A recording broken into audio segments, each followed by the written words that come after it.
Welcome back to Hometown Movies. Our guest tonight is Jan Worth. My name is Michael Kelly.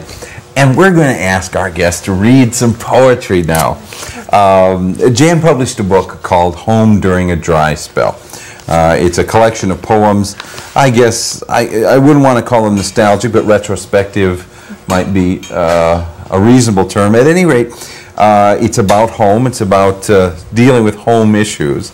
And this is, if you will, the title track of the book.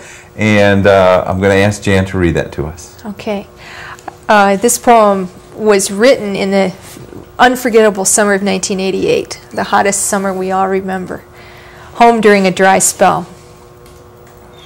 It is like moving inside a haystack, sweet and suffocating. I am struggling for air and the sight of stars. This hottest summer keeps from us what we need. I want something cold and distant, the sight of Jupiter, its moons. Instead, we troop through tall, dead grass to the cemetery, a mound of flesh-colored dirt, fresh, no stone, sits like a blister by the infant graves of 1803. I see for the first time the graves of people I know, Isa, all the Kecks, their grand and fertile father Nelson, who sired 17, Cuby Buchtel and Walter Bryson, who left widows I've known all my life, their lives and deaths made into stories we tell new lovers and our sons and daughters. My father will be buried here, but I don't know where.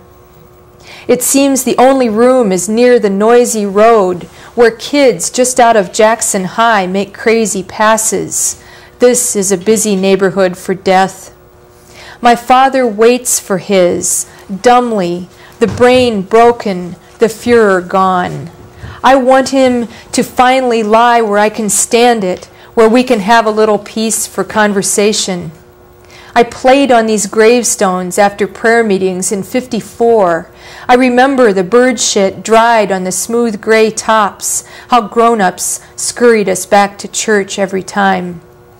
In the hymn book, they listed all the Easters until the year 2000. I would be 51. I cried during altar calls and came to love the smell of tears on waxy pews. This yard, this church, where there used to be nothing but graves and tumbling wild roses, this is where I began to notice life. Back home, we sit till dark on lawn chairs with a 12-pack of Rolling Rock, watching the bats and lightning bugs, figuring how great this place would be for a pool, how we could redo the house, give it a real kitchen, double the size, keep the hollyhocks, canned tomatoes just like always. We don't say how my father sits for hours under the apple tree, lost in what we think are dreams. His eyes water over at some event no one else can see. He stares at his 40-foot pines, not remembering he's the one who planted them when they toppled out of a Christmas box like kittens in 1953. He has lost amazement. He hewed this place from a cornfield and doesn't know it. He is sinking back into his land like a fallen log. The hot sky, dense as old wool, permits no chance stars. The beer is gone. What is there to think of next? We fold up our lawn chairs and come inside to catch the late show. Would you like a drink of water? Ah, yeah. Yes. Oh, dear.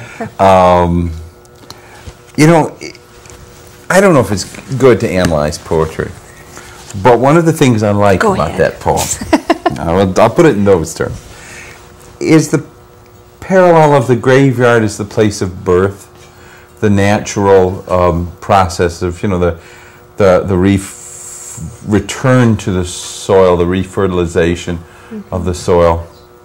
And that is the sort of thing that you can't say outside of a poem. There's no other way to fit it in. Right. It would be too wordy and preachy, I think. You, in the last program, we talked, in fact, I don't know, maybe this was outside of the program, but we talked a little bit about your background as a, yeah, we did in the last program, as the daughter of a minister, and you traveled a lot and went to a number of homes in different places.